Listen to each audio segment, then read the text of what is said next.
Have you ever looked at yourself in the mirror and said, why do I keep doing this? Why do I promise myself I'll change, but the same habit keeps showing up like an uninvited guest? Let me tell you something powerful today. You don't break a habit by fighting it. You kill it by starving it. Dr. Myles Munroe once said, the greatest enemy of your future is your past habits. So today, I'm not just talking about discipline. I'm talking about freedom. Freedom from what controls you. Freedom from what drains you. Freedom from weak habits that make you a slave to your lower self. Because after this message, if you apply what I tell you, you'll never look at your habits the same again. You don't destroy a weak habit by wrestling with it. You destroy it by starving it. Every habit you have, whether good or bad, is alive because you feed it. You feed it with your time, your attention, your emotions, your routine. Whatever you feed grows.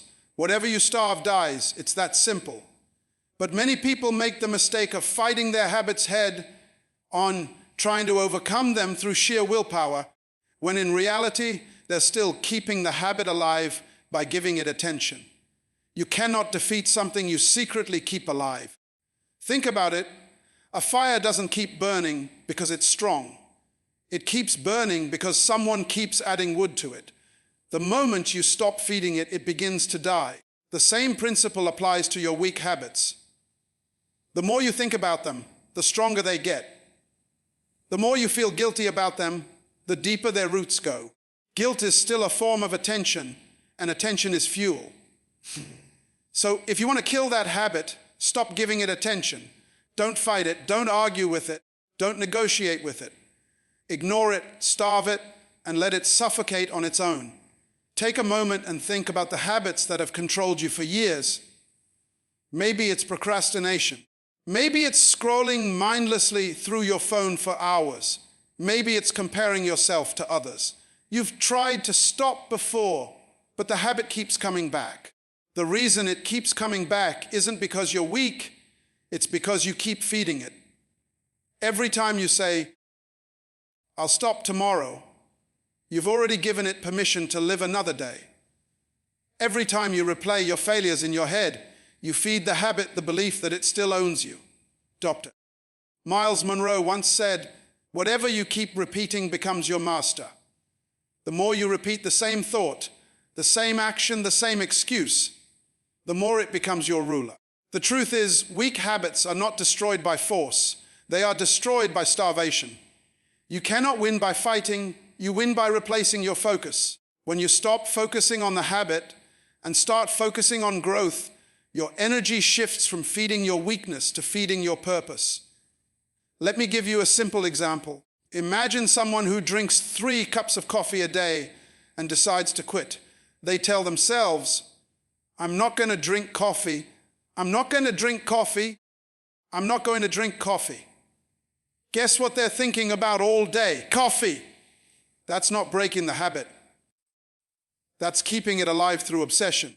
The more you focus on what you don't want, the more you attract it into your life. The key is not to keep saying, I won't, but to start saying, I will. Replace the thought of, I won't drink coffee with, I'll drink more water. Replace, I won't be lazy with, I'll start reading. You stop feeding the weakness when you feed the strength. Every weak habit feeds off of repetition and reward. You keep repeating it because it gives you a short burst of comfort, of pleasure, of escape.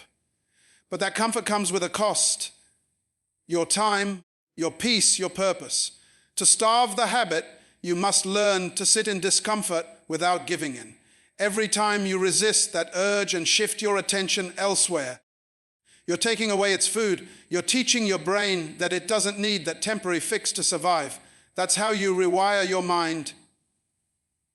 Not overnight, but one starving moment at a time. When you stop feeding a habit, at first it screams, it fights, it tempts you with memories of how good it felt. But if you stay consistent, those screams become whispers, and those whispers eventually fade into silence. Your willpower becomes stronger because it's no longer fighting, it's refocusing. That's the secret of starving a habit. Focus on growth. so deeply that weakness dies from neglect. Look at your daily routine. What are you feeding? Every morning when you wake up, you're either feeding focus or feeding distraction. When you hit snooze instead of getting up, you've just fed laziness.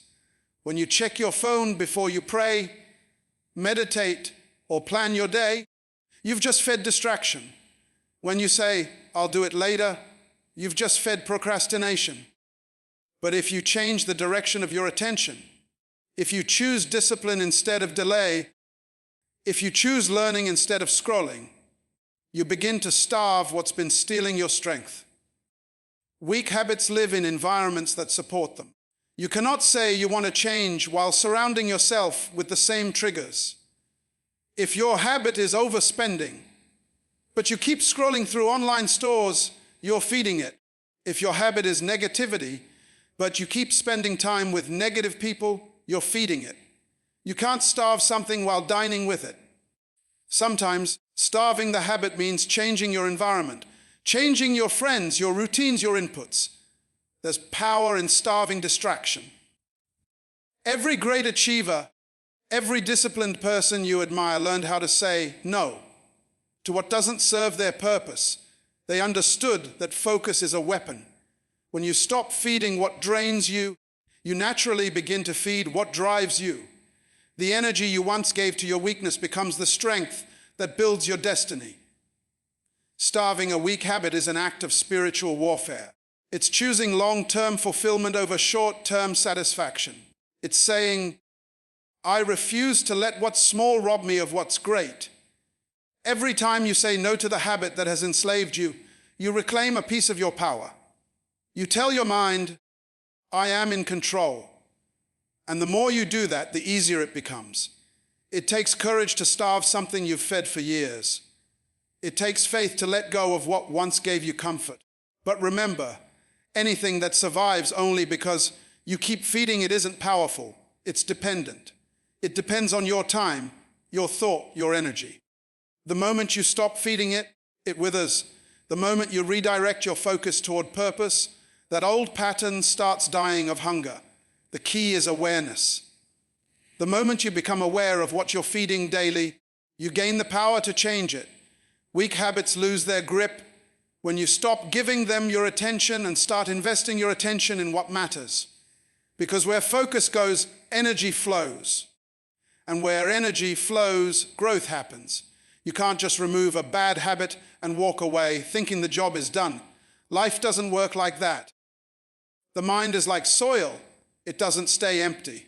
If you pull out a weed and don't plant something good in its place, that weed, or one just like it, will grow back stronger. That's why people quit certain habits only to find themselves falling back into them months later. It's not because they're weak. It's because they didn't replace what they removed. They left an open space, and that empty space became a playground for temptation. When you remove a weak habit, you must fill that void immediately with something that feeds your strength, your purpose, your destiny. Let's say you're trying to stop scrolling endlessly on your phone every night before bed. You can delete the app, yes. But what happens next? If you don't fill that time with something meaningful, like reading a book that builds your mind, journaling your thoughts, or praying before sleep, your brain will crave the comfort of that lost habit and drag you right back into it. You didn't fail because you lacked discipline. You failed because you left a vacuum unfilled. Every habit is connected to a need. People smoke not because they love smoke, but because they crave relief. People overeat not because they're hungry, but because they seek comfort. People waste hours on entertainment, not because they enjoy it that much, but because they want to escape. You don't break a weak habit by removing it. You destroy it by replacing it with something that satisfies the same need at a higher level. You exchange escape for vision. You exchange comfort for purpose. You exchange distraction for destiny. There's a man who wanted to stop complaining all the time. He realized he had made negativity his habit. So every time he wanted to complain, he replaced that moment with gratitude. Instead of saying, "This is unfair," he would say, "This is preparing me." Instead of saying, Why me? He said, try me. Within months, his mind was completely reprogrammed. Why? Because he didn't leave an empty space. He replaced weakness with strength. You must understand, weak habits die when purpose enters the room. Purpose is like light. Darkness doesn't argue with light. It disappears when light shows up. The reason many people keep going back to their bad habits is because they have no direction. They wake up with no clear purpose. So they return to whatever brings temporary pleasure. When your life has vision, your mind doesn't have room for weakness. A man or woman of purpose doesn't have time for nonsense. They are too focused on building something eternal to waste energy on something temporary. Look around you. The people who conquer their weak habits aren't superhuman. They just replace their old patterns with stronger ones. Someone who once woke up scrolling through social media now wakes up journaling their goals. Someone who once used to gossip now spends that time listening to motivational messages.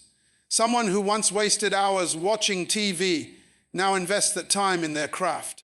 That's how transformation happens, not overnight, but through replacement. Dr. Myles Munroe often said, purpose protects you from distractions. That means when you're consumed with your calling, you don't have time to feed your old patterns. Purpose gives your energy direction. You can't say you're trying to change while you're still entertaining the same environment, the same routine, the same triggers. When you replace your old behaviors with growth habits, you're not fighting your old self, you're outgrowing it. You're not suppressing weakness, you're starving it. Imagine someone trying to give up junk food. If they throw out all the chips and soda, but don't stock their kitchen with healthy food, what happens? Hunger hits, and the next thing they know, they're back at the store buying the same snacks they swore they'd never touch again. Why? Because they didn't replace what they removed. You must always plan your replacement before you begin your removal. That's how discipline works. It's not about denying yourself. It's about redirecting yourself. If you want to stop watching things that poison your spirit, then start watching things that build your mind. If you want to stop wasting time with unproductive people, then start spending time with dreamers, visionaries, and mentors who challenge you. If you want to stop sleeping late doing nothing, then start waking up early with intention. The human brain doesn't respond well to emptiness. It craves rhythm, repetition, familiarity. So if you don't replace your bad rhythm with a better one, it will pull you back to what it knows. Many people think deliverance from bad habits is instant, but real transformation is a process of replacement. You stop feeding what drains you and start feeding what develops you. The Bible says, put off the old man and put on the new. That's replacement language. You don't just take off the old, you put something new in its place. The strongest version of you is not the one who resists temptation, but the one who no longer finds temptation attractive. That happens when you fill your life so fully with things that give you life, that the things that once controlled you lose their appeal. Replace entertainment with education, laziness with purpose, gossip with growth, fear with faith. That's how you shift from being driven by impulse to being driven by intention. When you start replacing weak habits with purposeful action, everything around you changes. Your energy changes. Your relationships change. Your thoughts change. You start feeling stronger because you're not just fighting old habits, you're building new systems. Habits are like walls. You don't tear one down without building another to take its place. A wise builder doesn't leave his foundation exposed to the storm. He rebuilds stronger, brick by brick, until the structure can withstand any test. You can't defeat weakness by removing it. You must displace it with strength. When purpose enters, distraction must leave. When growth begins, decay must end. When you fill your life with what uplifts you, what once held you loses all power over you. That's why the key is not simply to stop doing something, but to start doing something greater, something meaningful, something that aligns with who you are becoming. You can't change your life until you change your mind, and you can't change your mind until you change the source that feeds it. Everything you do, every choice you make, every habit you form comes from what you believe about yourself. Your beliefs are the software that runs the program of your behavior. If the software is corrupted, the output will always be broken. That's why you can't expect a new life while thinking with the same old mindset. You can't expect transformation when your thoughts are still trapped in the same patterns that created your weakness. The truth is, your mind is the battlefield of your destiny. Whatever wins in your mind will rule in your life. Most people try to change from the outside in. They change how they look, how they talk, how they act, but nothing truly shifts until they change what they think. You can dress like success, speak like success, even post motivational quotes like success. But if your thoughts are still filled with fear, doubt, and limitation, your life will always go back to what your mind believes is normal. You cannot live beyond the level of your thinking. If your thoughts are small, your life will shrink to fit them. Every habit begins as a thought. Before you ever acted on that weakness, it started as an idea, a whisper, a belief that said, "It's okay, just once," or "You'll never really change." That voice is the source. You can't kill the fruit without addressing the root. If your mind keeps feeding on the same negative sources, gossip, social media noise, toxic company, old pain, then your behavior will always mirror that input. You can't think clean when you live in a mental trash can. Think of your mind as fertile soil. Whatever seeds are planted there will grow, whether good or bad. If all you feed it is fear, you'll harvest anxiety. If you feed it discouragement, you'll harvest weakness. But if you feed it faith, wisdom, and vision, you'll harvest strength, clarity, and peace. You become what you meditate on. That's why Dr. Myles Munroe said, "You will never change your life until you change the source of your information." The information you allow into your mind shapes your perception, and your perception shapes your reality. Let me give you an example. Imagine someone who constantly listens to people saying, "The world is hard, success is for the lucky, nobody makes it big anymore." Slowly, that information becomes their belief. They stop trying, stop dreaming, stop growing, because the source of their thoughts has poisoned their potential. But take that same person and surround them with dreamers, with books that inspire them, with voices that tell them they are capable, powerful, and full of purpose. Suddenly, their vision changes. The same person, same background, same circumstances, different mindset, different result. The difference wasn't talent or luck. It was the source of their thoughts. You see, the human mind doesn't know how to reject what it repeatedly hears. That's why repetition is so powerful. The more you hear something, the more you believe it. If you keep hearing that you are not enough, your actions will begin to agree. But if you keep hearing that you are chosen, that you are destined for greatness, that you are equipped to rise, your actions will align with that truth. You must take responsibility for what feeds your mind. Stop allowing social media, negative people, and your past failures to program your destiny. What enters your ears eventually becomes your inner voice, and your inner voice determines the direction of your life. When a computer gets a virus, the technician doesn't just delete files, they reinstall the system. The same applies to your life. You must uninstall every limiting belief that has been programmed into you and reinstall truth, faith, and vision. You were not created to live in defeat. You were designed for dominion. But as long as your mind believes weakness is normal, you will keep producing weak habits. The key is to renew your mind daily. Feed it with strength. Feed it with truth. Feed it with what aligns with your purpose, not your pain. Think about the people who transformed their lives completely. They didn't start with a change in their environment. They started with a change in their thinking.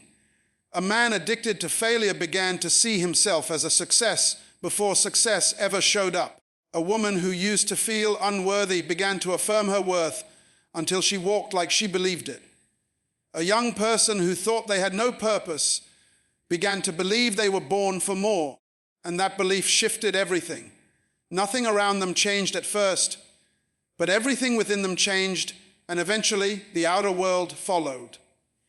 If you keep drinking from a poisoned well, don't expect to feel alive. If your thoughts are fed by sources that drain you, you'll keep repeating the same cycles. The people you listen to, the content you consume, the conversations you entertain, all of these are streams that flow into your mind. You must protect your mind like a sacred garden. Not every seed deserves your soil. Not every voice deserves your ear. Not every opinion deserves your attention. If it doesn't build you, it's breaking you. If it doesn't strengthen your purpose, it's feeding your weakness. Every time you choose to read something wise instead of something mindless, you're reprogramming your mind. Every time you listen to truth instead of gossip, you're rewriting your future. Every time you declare, I can, instead of I can't, you're creating a new pattern in your brain. Neuroscience calls it rewiring. Spirituality calls it renewal. Whatever you call it, it's the key to freedom. You are not stuck. You're just programmed, and programming can be rewritten. The power of reprogramming your mind is that once your thinking changes, your habits no longer feel natural. What used to attract you now repels you. What once felt normal now feels beneath you. You stop craving your old patterns because your new mindset doesn't recognize them anymore. That's how real transformation happens. Not through pressure, but through perspective. When your mind becomes new, your actions follow automatically. The secret to killing weak habits forever is to stop letting weak thoughts feed them. Replace every limiting belief with truth, every fearful thought with faith, every lazy impulse with vision. Guard what you watch, guard what you listen to, guard who you follow. You are a product of what you consistently hear and believe. The mind is not your enemy, it is your engine. If you feed it the right fuel, it will take you to destiny. If you feed it poison, it will take you to destruction. Whatever you allow to enter your mind becomes the architect of your future. You can't grow in an environment that keeps watering your weakness. You can't develop strength while standing in a place that constantly feeds your distractions. Your environment is not neutral. It's either building you or breaking you. The truth is, atmosphere matters more than intention. You can have the greatest goals, the strongest desire to change, but if your surroundings don't support your growth, your potential will suffocate. A seed, no matter how powerful, cannot grow in the wrong soil. The problem isn't the seed, it's the environment. Every weak habit in your life is connected to a place, a person, or a pattern. You cannot say you want to change while staying planted in the same ground that keeps producing the same fruit. People underestimate how much their environment shapes their decisions. You become what you repeatedly see. If everyone around you complains, you'll soon start complaining. If everyone around you wastes time, you'll start thinking that wasting time is normal. If everyone around you lives without vision, you'll begin to believe that having no direction is okay. That's why some of the strongest people in the world aren't those who fought the hardest. They're the ones who had the courage to change their environment. Your environment is the silent architect of your destiny. Look at your circle, your habits, your space. Everything around you is programming your mind. If you hang around small thinkers, your dreams will shrink. If you surround yourself with gossip, your peace will die. But if you place yourself in an atmosphere of excellence, you'll begin to breathe excellence. Birds don't struggle to fly because they were designed for the sky. But if you put them in a cage long enough, they forget what wings are for. Some people have been caged by their environment for so long that they've stopped believing they can fly. You can't soar like an eagle if you keep scratching with chickens. There's a reason why eagles build their nests high. They know their environment determines their elevation. If you want to change your life, you must elevate your atmosphere. Some of you are trying to break bad habits while living in the same conditions that gave birth to them. You can't say you're done with procrastination if your room is full of clutter, distractions, and noise. You can't say you want to stop negativity if every day you feed on conversations that tear people down. Change begins when you start protecting your atmosphere with intentionality.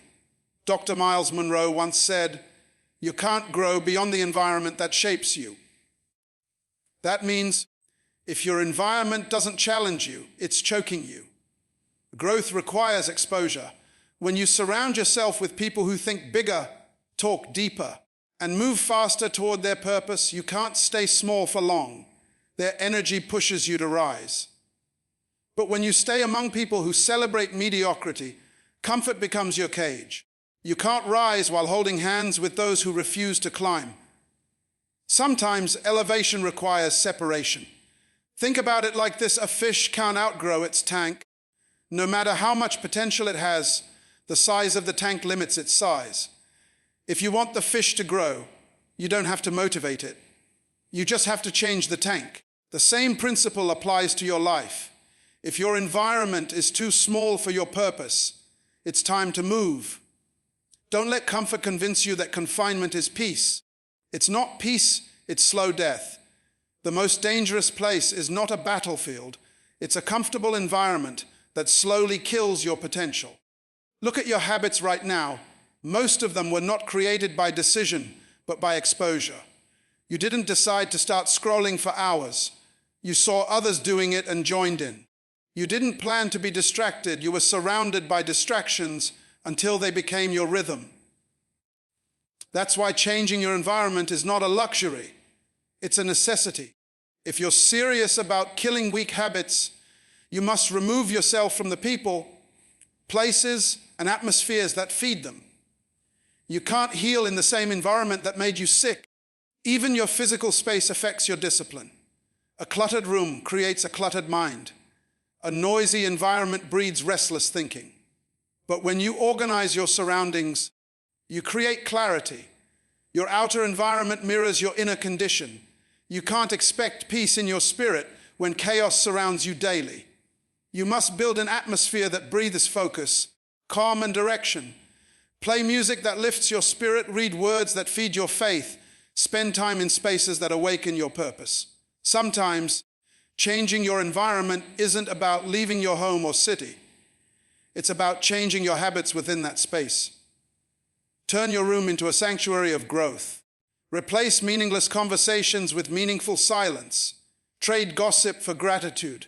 Turn off the noise of negativity and tune into the voice of destiny. You don't need to escape your life. You need to elevate your atmosphere. It takes courage to walk away from environments that feel familiar but feed your weakness. It takes strength to say, "I love you, but I can't stay here because I'm becoming something greater." When you start protecting your atmosphere, some people will call you distant. Let them. You're not distant, you're focused. You're not proud, you're protecting your purpose. You're not selfish, you're strategic. You've realized that your environment is either your prison or your platform. Every time you step into a new atmosphere that aligns with your purpose, your habits start to shift naturally. You start waking up earlier because your environment inspires discipline. You start thinking bigger because your circle talks vision. You start craving growth because your surroundings breathe success. You begin to realize that your behavior is just a reflection of your atmosphere. That's why success isn't just about effort. It's about environment. If you plant yourself in an atmosphere of growth, your weak habits won't survive. They'll begin to suffocate because the air has changed. Every time you enter a place that pushes you to be better, the old version of you begins to die a little more. The lazy version, the fearful version, the undisciplined version, they all lose strength because your environment no longer supports them. That's why you must choose your surroundings with wisdom. Your destiny depends on the air you breathe daily. There comes a moment in every person's life when they have to decide who they truly are going to be. Not the version the world expects, not the version that weakness shaped, but the version that purpose demands. You cannot walk into a powerful future dragging the corpse of your old habits. There has to come a breaking point, a line in the sand where you declare, "Enough! I will not live beneath my potential another day." This is the moment when destiny stops being a dream and becomes a decision. Weak habits don't die because of time. They die because of transformation. You've got to reach the place where your hunger for change becomes louder than your comfort for sameness. You must get tired of being tired. You must look at that old pattern and say, you've stolen enough of my life. You've taken enough of my energy. You've delayed my calling long enough. Today I starve you. Today I bury you. Because the truth is, you cannot conquer what you continue to tolerate. Some people keep praying for change while protecting the very habits that keep them stuck. But you are not one of them. You are rising. You are awakening. You are realizing that your weakness is not a life sentence. It's just a test of your discipline. Every time you say no to the old you, heaven celebrates. Every time you resist the familiar temptation, the strong version of you gains more strength. Growth is not a single moment, it's a series of brave choices. And those choices rewrite your destiny. You were not created to repeat cycles. You were born to break them. You were not designed to live as a prisoner of your patterns. You were called to rule over them. There's greatness locked inside you, waiting for you to say, I'm done feeding what kills me. Life will never hand you freedom, you must take it. You must declare, from this day forward, I refuse to bow to weakness. I refuse to be average. I refuse to be a slave to my lower self. Because when your spirit decides, everything else must follow. The same power that raised you once can raise you again. You've fallen, yes. You've failed, yes. But failure is not final until you quit trying. It's time to rise again with wisdom. It's time to rise again with focus. It's time to rise again with fire. Don't you dare die in the same place where you once fell. Don't you dare let a temporary struggle become a permanent identity. You have too much potential to live like you've got none. Every weak habit can be defeated if you believe your destiny is greater than your comfort. Every day you wake up is another chance to rebuild. Every sunrise is a reminder that you're not finished yet. So, feed your faith until your fears starve. Feed your vision until your distractions wither. Feed your discipline until your laziness has nowhere left to live. You were not made to live at the mercy of your moods. You were made to lead them. The strongest version of you is not the one who never struggles. It's the one who never surrenders. Dr. Myles Munroe said, the greatest tragedy in life is not death, but a life without purpose. A weak habit is the thief of that purpose. It steals your hours, your focus, your strength, your destiny. So you must protect your purpose like your life depends on it. Because it does. Purpose is not something you find, it's something you decide to live for. And when you decide, everything that once controlled you begins to lose its grip. You are not defined by your mistakes, you are refined by your choices. You are not what you've done. You are what you decide to become next. The moment you shift your focus from weakness to purpose, from fear to faith, from comfort to growth, that is the moment you begin to live. Because transformation is not about becoming someone new. It's about remembering who you were always meant to be. So today, speak to your weakness. Look it in the eye and say, you've had your time, but I've had enough. Speak to your doubt and say, you will not rule me anymore. Speak to your old habits and declare, your time is up. Because when you speak with authority, your habits have to obey. Your words create your world, and your decisions determine your direction. This is the hour when you rise. This is the moment when you take back everything you lost to fear, to laziness, to compromise. This is the turning point where the weak version of you dies and the powerful version of you begins to breathe. You have no reason to stay small when greatness is already inside you. The fire is still there. The dream is still alive. The purpose is still waiting. You just have to choose it every single day. Because at the end of it all, habits don't define you, choices do. And when you choose strength over weakness, purpose over comfort, and discipline over desire, nothing in this world can stop you.